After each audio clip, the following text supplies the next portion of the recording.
Algunos de esos mineros empezaron a hablar de algunas extrañas apariciones en algunos rincones muy oscuros de la mina. No sabían qué era, pero ahí había algo que no creían muy probablemente su presencia ahí, en ese lugar. ¿Por qué era que la gente le llamaba la mina de los muertos? ¿Por qué? Esa mina realmente estaba maldita. Esa mina no quería intrusos en su interior. Se escuchaban las voces de aquellos mineros que muy probablemente perdieron la vida buscando aquel oro. Y ellos llegaron a ver choferes experimentados llegar y manejar aquel camión por primera vez y renunciar a los 2 días. Cosa muy extraña, choferes que ya tenían muchos años trabajando, sombras de personas moviéndose de un lado para otro en el interior de aquel autobús. Sombras que desaparecían cuando él volteaba directamente para saber quién era quien estaba allá. Eran muchísimas personas y todas hablando al mismo tiempo, pero de una forma desesperada y como si estuvieran hablando en otro idioma o en algún dialecto, porque él no entendía una sola palabra.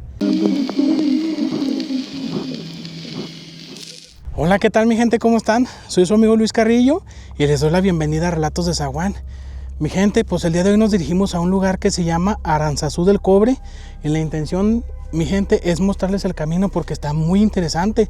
Vienen subiendo entre los cerros, entre las barrancas para llegar a ese lugar y quiero aprovechar este camino para platicarles una historia, mi gente, una historia de esas que pasan en las carreteras, de esas historias que pasan en los caminos. Espero que les guste este video. Pues hoy les quiero platicar una historia que sucedió ya hace muchísimos años por allá por Chihuahua, en el corazón de un pequeño pueblo llamado Real de San Ignacio. Por allá en aquel lugar hay una mina muy conocida por toda la gente. Una mina a la cual la gente le tiene muchísimo miedo. Porque supuestamente dicen que ahí sucedió una historia. La mina la gente la conoce como la mina de los muertos. Hace muchísimos años, cuando por allí en la región dominaba la fiebre del oro, se dice que llegó una persona, un señor llamado Don Esteban. Así lo conocía toda la gente por ahí de la región. Era una persona que era muy famosa por su habilidad y por su conocimiento para encontrar vetas muy grandes de oro. Este señor dicen pues que a eso se dedicaba. A eso se dedicaba y se ganó su fama porque llegó a encontrar vetas muy grandes de oro y de plata. Era una persona muy reconocida en el mundo de la minería. Por ahí se dice que al llegar a Real de San Ignacio y platicar con la gente del pueblo, se emocionó bastante al saber que la gente decía que en las montañas que estaban cerquitas al pueblo existía una veta muy grande de oro. Los ojos se le iluminaron y inmediatamente mandó llamar a su gente y se puso a trabajar. Dicen que era una veta tan grande que este hombre se iba a volver inmensamente rico. La gente de Don Esteban se puso a trabajar día y noche con mucho empeño y con muchas ganas porque había la promesa de que de esa mina todos iban a volver ricos. Era tanto el oro que había en ese lugar que todos iban a volver inmensamente ricos. La gente estaba muy entusiasmada y estaban trabajando de día y de noche. Pero cuanto más profundo cavaban, más extraño se ponía el ambiente. Cada vez más extraño. La temperatura abajo descendía de una forma que aparentemente para los mineros no era normal. Se ponía demasiado helado ahí abajo, se ponía muy helado y ellos empezaron a ver muchas cosas que aparentemente pues no eran normales. Empezaron a escuchar susurros en medio de la oscuridad, empezaron a ver bultos moverse en lo más profundo de aquellos túneles, pero ellos se lo atribuían a que estaban trabajando día y noche sin descanso.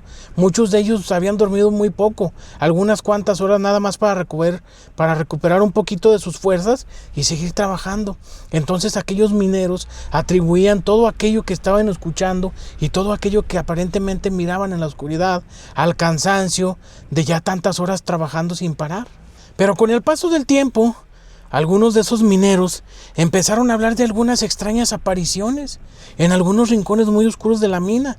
Algunos de ellos se llegaron a mencionar mineros, pero con vestimenta antigua, mineros que supuestamente utilizaban herramientas, pues que no se utilizaban ya en ese tiempo. Supuestamente estaban viendo mineros que no pertenecían a la cuadrilla, mineros que no pertenecían a ese grupo de trabajadores. Ellos estaban desconociendo a aquellas personas. Algunos de ellos aseguraban escuchar voces que susurraban sus propios nombres, como si alguien que los conociera los estuviera llamando desde el fondo de la mina. Pero aparentemente ahí no había nadie. No había nadie. Pero entonces, ¿quiénes eran aquellas personas que los estaban llamando por sus nombres? Ellos no sabían qué era lo que estaba pasando. Entre más pasaba el tiempo, más escuchaba sobre aquellos mineros diciendo de esas extrañas voces y de esas siluetas que se miraban en el fondo de la mina. Algunos de ellos aseguraban ver sombras en las esquinas más oscuras de aquella mina. Sombras que se dirigían hacia ellos y cuando ya casi estaban a punto de llegar a la luz para revelar su rostro, desaparecían sin explicación alguna. El ambiente empezó a cambiar totalmente entre todos los trabajadores, entre todos aquellos mineros. Aseguraban que no podían entrar solos porque sentían que alguna presencia los iba a acechar. Por lo regular siempre se aseguraban de estar rodeados por lo menos de 3 o 4 compañeros de trabajo. Solos no se atrevían a bajar a la mina. No se atrevían, ellos preferían estar cerca de todos los demás trabajadores, porque ellos sentían que en el fondo de aquella mina habitaba algo o alguien, ahí había alguien que ya no pertenecía a este mundo. Ellos lo presentían, ellos lo sentían, porque cada que bajaban a esa zona de la mina descendía la temperatura y pareciera que alguien fuera a aparecer de allá del fondo, de aquel rincón oscuro, alguien que ya tenía tiempo vigilándolos. Si algunos de ellos decidieron que ya no querían bajar a la mina. Algunos de ellos decidieron que ya no querían trabajar. Era algo que los estaba acechando, que ellos no sabían qué era. No sabían qué era, pero ahí había algo que no querían muy probablemente su presencia ahí, en ese lugar. No se explicaban qué era lo que estaba pasando. Eran mineros experimentados. No era la primera vez que entraban a una mina desconocida. No era la primera vez que trabajaban en esas condiciones. ¿Por qué les estaba sucediendo esto? ¿Por qué? ¿Por qué ellos sentían miedo al bajar a la mina? ¿Por qué no querían estar ahí? ¿Por qué no querían permanecer ni siquiera por algunos segundos solos? ¿Por qué siempre se rodeaban de la presencia de más compañeros? ¿Qué era aquello que los hacía sentir tanto temor? ¿Por qué era que la gente le llamaba la mina de los muertos? ¿Por qué? Ellos empezaron a relacionar el nombre de la mina, o por lo menos el nombre como la gente lo mencionaba, con aquello que estaban viviendo ahí, en ese lugar, en ese preciso lugar. Aquella situación empeoró cuando un minero, reconocido por toda la cuadrilla, reconocido por todos los mineros, por su valentía. Él era una persona que no experimentaba el temor. Era un minero llamado Miguel, y repentinamente desapareció. Nadie supo de él. Nadie supo en qué momento desapareció. Simplemente lo dejaron de ver.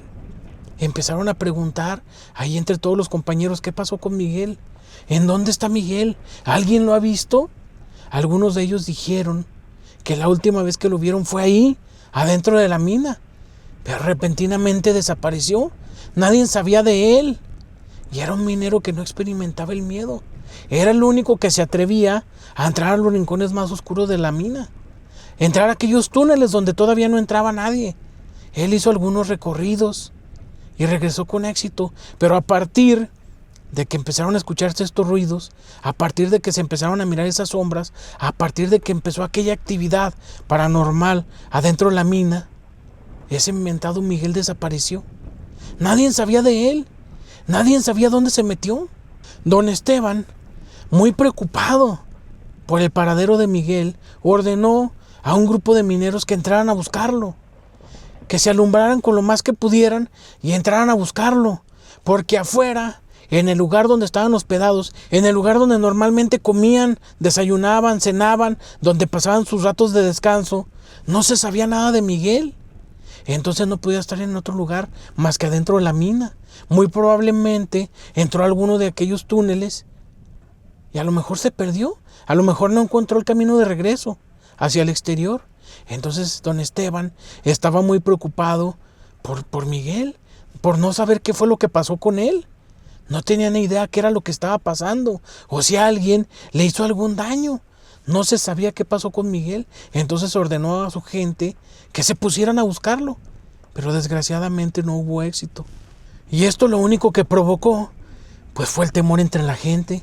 Fue el temor entre aquellos mineros que estaban viviendo estas situaciones. Y todo empeoró cuando un grupo de mineros regresó y dijeron que lo único que encontraron fue su pico clavado en la tierra, en el piso, como si hubiera tratado de defenderse de algo, y aquel pico se enterró con tanta fuerza y con tanta profundidad que no lo pudieron sacar. No lo pudieron sacar, y era tanto el temor que estaban sintiendo, y eran tantas aquellas sensaciones de que alguien estaba ahí observándolos, que ya ni siquiera trataron de intentar sacarlo. Lo dejaron ahí y regresaron para informarle a don Esteban que ahí estaba su pico. Ahí estaba su pico y un paño que él acostumbraba a cargar en su bolsillo. Ahí estaba tirado. Pero el paño estaba tirado unos metros adelante del pico, como si aquel muchacho, en vez de correr hacia el exterior, hubiera corrido hacia el interior de la mina. Se hubiera internado más en el fondo. Los trabajadores empezaron a murmurar que aquella mina estaba maldita y ya no querían trabajar. Ya no querían trabajar, aunque tenían un compromiso con don Esteban. Ellos ya no querían saber nada de la mina. No querían correr con la misma suerte de Miguel. Ellos no querían terminar desaparecidos.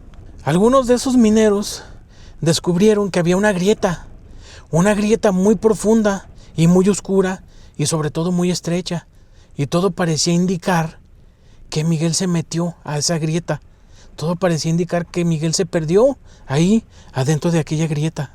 Todos los trabajadores empezaron a advertirle a don Esteban que era muy peligroso seguir buscando a Miguel, y sobre todo seguir buscando aquella veta. La gente ya no quería trabajar, ya no querían buscar a Miguel. Todos temían por su integridad, todos temían por su propia vida. Ya nadie quería estar ahí en esa mina. Pero don Esteban no hizo caso de las advertencias. Él estaba convencido de que unos metros adelante de aquella grieta tendría que estar aquella veta. Ahí estaba esa riqueza que él tanto anhelaba. Él no quería abandonar. Él les exigió a sus trabajadores que tenían que seguir adelante, buscando a Miguel y sobre todo buscando aquella veta de oro. Él estaba convencidísimo de que aquella veta estaba apenas unos cuantos metros adelante de aquella grieta. Así es que don Esteban decidió que ya iba a terminar con aquellos rumores, porque para él solamente era eso, puros rumores. Para él solamente era la leyenda, para él solamente era la imaginación de aquellos mineros. Así es que decidió que ya iba a llegar al fondo de esta situación y les iba a comprobar que nada de lo que estaban diciendo era cierto, que nada de lo que estaban diciendo estaba sucediendo, que solamente eran rumores. Así es que decidió entrar él mismo, solo, a la mina y meterse a aquella grieta y explorar hasta dar con aquella veta de oro. Él decidió que iba a encontrarla por sí mismo, él solo. Desgraciadamente don Esteban entró y jamás se volvió a saber de él. Ese día que él decidió entrar a la mina fue la última vez que todos sus trabajadores lo vieron. Desde ese día no se volvió a saber nada de don Esteban. Los trabajadores estaban muy asustados, estaban muy nerviosos. Pasaron días, semanas, meses, y los pocos trabajadores que quedaban, muy asustados y muy nerviosos y desesperados por no saber nada de Miguel y de don Esteban, decidieron cerrar la mina y no buscarlo más, olvidarse de aquella veta, olvidarse de Miguel y de don Esteban. Donde quiera que estuvieran, ellos ya no iban a aparecer.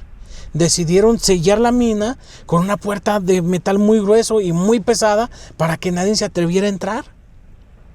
Decidieron que esa mina hasta ahí llegaba, que esa mina no se iba a volver a trabajar en ella, que nadie iba a buscar a don Esteban, porque aquella persona que se atreviera a entrar a buscar a don Esteban o a Miguel o a aquella veta de oro jamás iba a volver,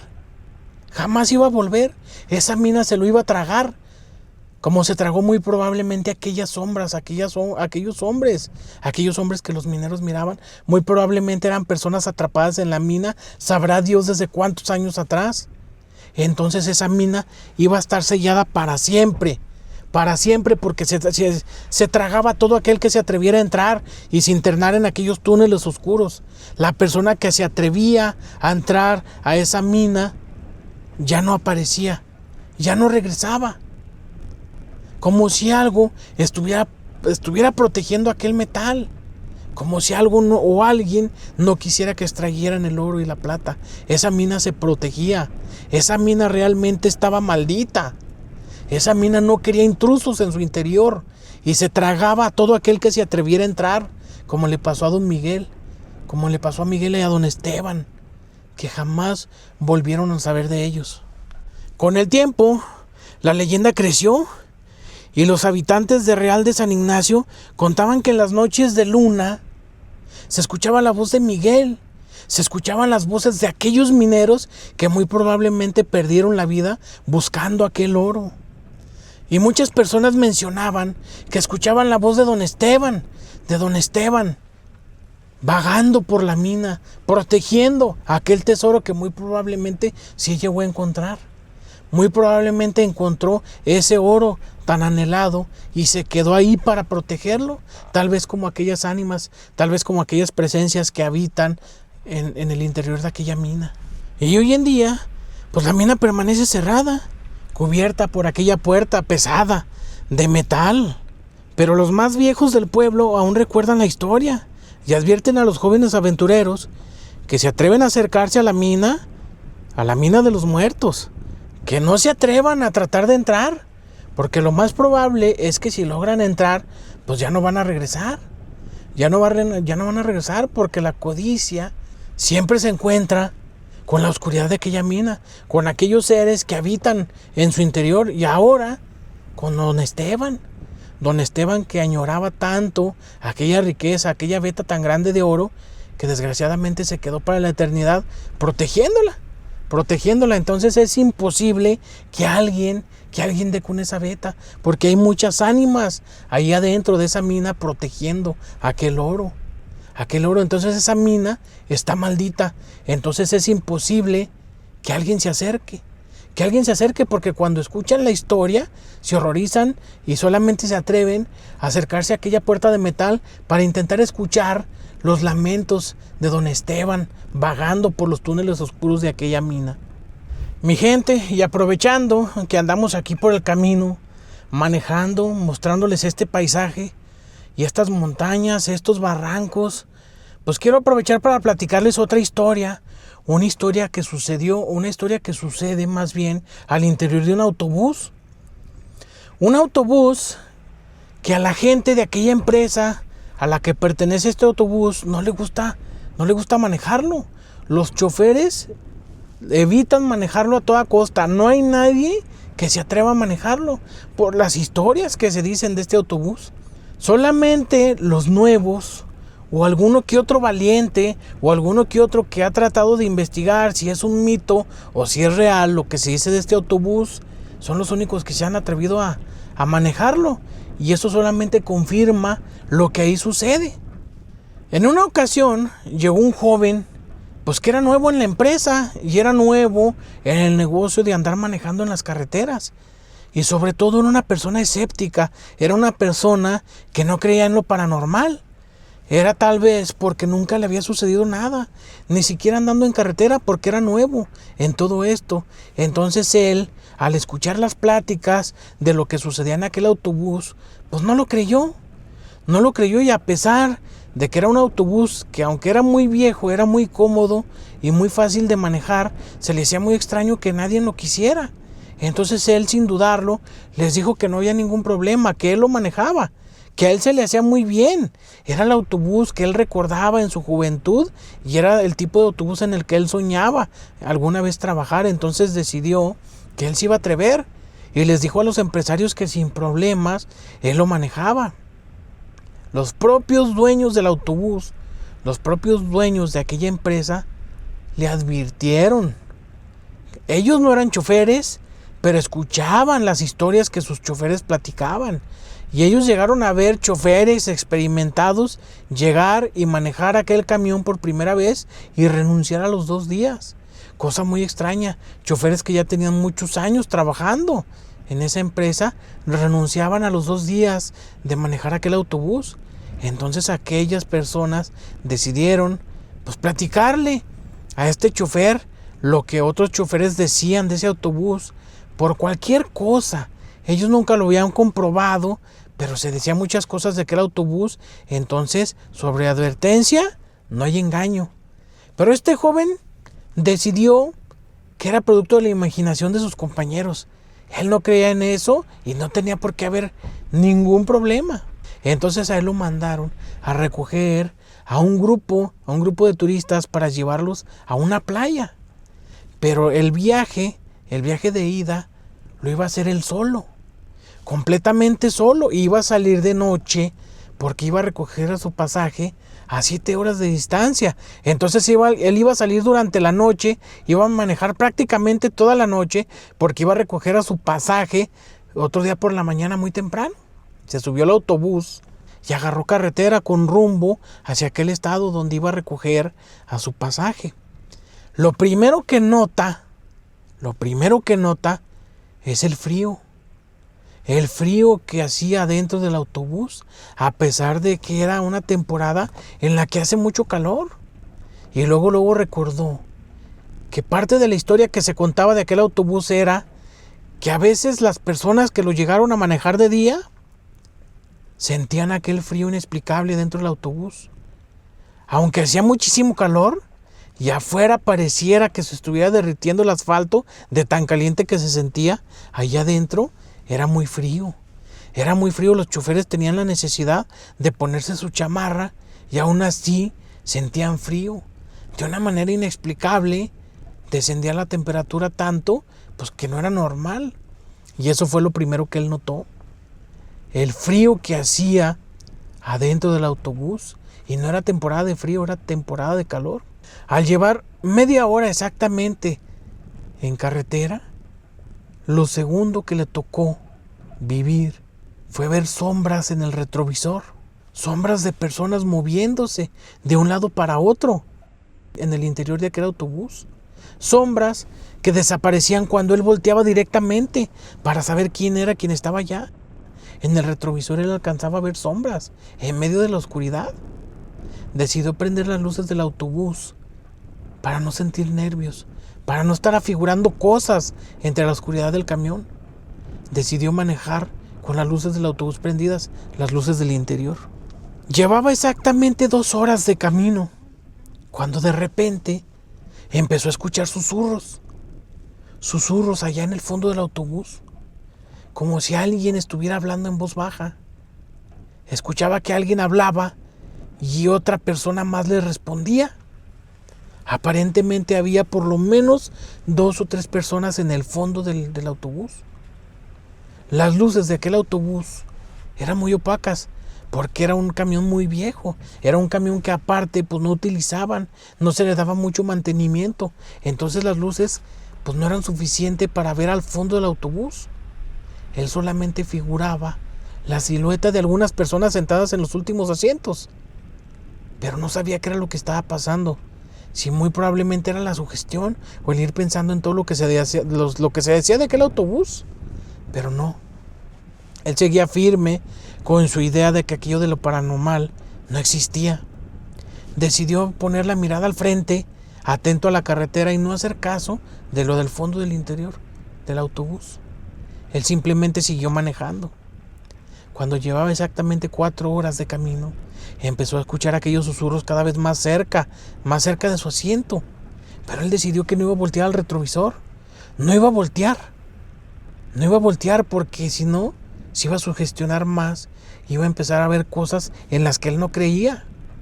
Decidió que no iba a voltear. Simplemente siguió manejando. Pero aquellas voces empezaron a incrementar. Empezó a responder otra persona y luego otra y otra y otra y otra. Al final era un caos. Eran muchísimas personas y todas hablando al mismo tiempo, pero de una forma desesperada y como si estuvieran hablando en otro idioma o en algún dialecto, porque él no entendía una sola palabra. Simplemente escuchaba muchas voces hablando al mismo tiempo y de una forma muy desesperada. Volteó una vez más al retrovisor de aquel autobús y no miró absolutamente nada. No pudo ver nada. Desde el interior aparentemente había alguien, pero no miraba nada. Él siguió adelante con su ruta y decidió no hacer caso. Lamentablemente aquel autobús no tenía ni siquiera un radio para que él escuchara música. Entonces decidió sacar su celular y poner su playlist. Él decidió escuchar la música de su agrado. Puso la música bajita en cuanto no le perturbara para escuchar el funcionamiento del motor del autobús. Decidió que iba a ir escuchando música bajita, cuando de pronto escuchó pasos que se acercaban hacia él y sintió como si unas manos estuvieran apoyándose del respaldo de su asiento. Pero él decidió que era sugestión, él seguía pensando en lo mismo, cuando de pronto sintió una mano que le acariciaba su mejilla. Él volteó muy asustado hacia un lado, hacia atrás del autobús y hacia el retrovisor, y no había absolutamente nadie. Nadie, por poco y pierde el control y se sale de la carretera, pero gracias a Dios logra controlarse y ponerse al centro de la carretera y seguir manejando. Pero ¿quién lo tocó? ¿Quién llegó y se apoyó del asiento? ¿Quién? ¿Qué era lo que estaba pasando si él iba solo? Si eso que la gente platicaba no era cierto. No existen los fantasmas, no existe lo paranormal. Pero ¿qué era lo que estaba pasando? ¿Qué era lo que él estaba experimentando? ¿Por qué si él sabía y estaba completamente seguro de que eso no existía, por qué le estaba pasando todo esto? Y como si eso fuera poco, la cara. Sus compañeros platicaban una historia sobre ese autobús que era la que más miedo le daba a todos. A todos los choferes, cuando lo platicaban, se ponían muy nerviosos y les recorrió un escalofrío por todo el cuerpo, y ya sabían que era una noche que no iba a ser tranquila para ellos, que iba a ser un recorrido que les iba a dar mucho miedo. La cara, supuestamente era un rostro que aparecía en el vidrio de enfrente del autobús, del lado del copiloto, del lado de la entrada, donde están los escalones por donde los pasajeros suben. Supuestamente ahí aparecía una cara. Resulta que al punto de las 5 de la mañana, él entró en una zona de la carretera donde había una neblina muy densa. Aparentemente acababa de llover una tormenta muy fuerte. La carretera estaba completamente mojada y aquella neblina densa que no lo dejaba ver casi nada al frente de la carretera. Los vidrios del autobús se empezaron a empañar. Él prendió el aire acondicionado. Aquel aire, pero era imposible. No hacía nada contra lo empañado. Las luces no alumbraban la carretera. La niebla era tan densa y lo empañado de los vidrios prácticamente le hacían imposible seguir manejando. Pero él tenía que seguir porque no había un lugar, no había un acotamiento, no había un espacio donde él pudiera sacar el autobús y esperar a que la niebla bajara. No había manera. Él tenía que seguir manejando. Fue cuando de repente en el espejo se empezó a dibujar un rostro. Pero no era un rostro humano. No era el rostro de una persona. Era el rostro de algo más, un rostro retorcido con unos cuernitos que apenas si se le alcanzaban a apreciar en la frente. Y con una sonrisa, pero con una sonrisa llena de maldad, y no eran dientes, eran colmillos. Se reflejaba aquel rostro horroroso que lo horrorizó y lo puso de nervios, y en ese preciso momento sintió que le iba a pegar un infarto, porque él estaba viendo el reflejo de lo que aparentemente era algo maligno. Y lo más raro de todo es que se platicaba que ese autobús había sufrido muchísimos accidentes, muchísimos. Pero curiosamente, los pasajeros de los choferes salían ilesos, apenas y con algunos golpes. Como si aquel autobús estuviera maldito y no quisiera quitarles la vida, simplemente quisiera darles un susto para que la gente ya no abordara, para que los choferes ya no lo manejaran, para que nadie se atreviera a subirse al autobús. Lo que aquello quería era que la gente supiera lo que ahí pasaba. Nadie sabe realmente a quién pertenecen aquellas sombras. Nadie sabe exactamente por qué se refleja aquel rostro. Simplemente eso sucede y nadie lo quiere manejar.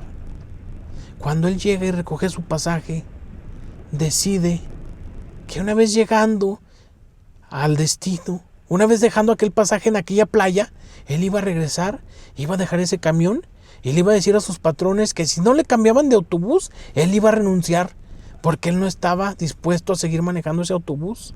Al llegar a la oficina y platicarles a sus compañeros y a sus patrones lo que había sucedido, algunos de sus compañeros se rieron de él y algunos otros se compadecieron, y sus patrones le dijeron: te lo dijimos, nosotros no tenemos la forma de comprobarlo, pero te lo dije. Hay muchos choferes de autobús que ya tienen muchos años en la empresa y el día que les tocó manejar este autobús, renunciaron. Este muchacho no renunció, simplemente decidió que iba a cambiar de autobús, y aquel autobús lo estacionaron en el rincón donde no estorbara. ahí adentro de aquel parqueadero, de aquella empresa. Ahí con el paso del tiempo se llenó de polvo y de telarañas, porque ya nadie lo quiso manejar. Los veladores y algunos de los choferes que llegaban de madrugada mencionaban que al entrar a aquella pequeña central, miraban aquel autobús con las luces prendidas. Y de repente al bajarse de su autobús ya estaban apagadas. O algunas veces encontraban la puerta abierta, la puerta del autobús, cuando decían que estaba cerrada. O muchas veces llegaron a ver las sombras o las siluetas de personas caminando en su interior. Algunos de ellos se llegaron a atrever a acercarse con linternas y pegarlas al vidrio tratando de iluminar el interior de aquel autobús, y allí no había absolutamente nadie. Entonces no se explicaban quién eran las personas o de quién eran aquellas siluetas que se miraban en el interior del autobús. Y todo esto siempre sucedía de noche. Al punto de las 11 de la noche empezaban a suceder las cosas en este autobús y nadie sabe realmente qué es lo que pasa. ¿Qué son aquellas ánimas? ¿O qué es aquel demonio? ¿O qué es lo que se refleja en el vidrio? ¿Qué es? Nadie sabe. Pues bueno, mi gente, hasta aquí llegamos nuestro recorrido. Espero que les haya agradado este camino, esta historia, mi gente. Historias de caminos, historias de carretera, de esas historias que lo dejan a uno nervioso. Soy su amigo Luis Carrillo y nos vemos en un próximo video. Muchísimas gracias.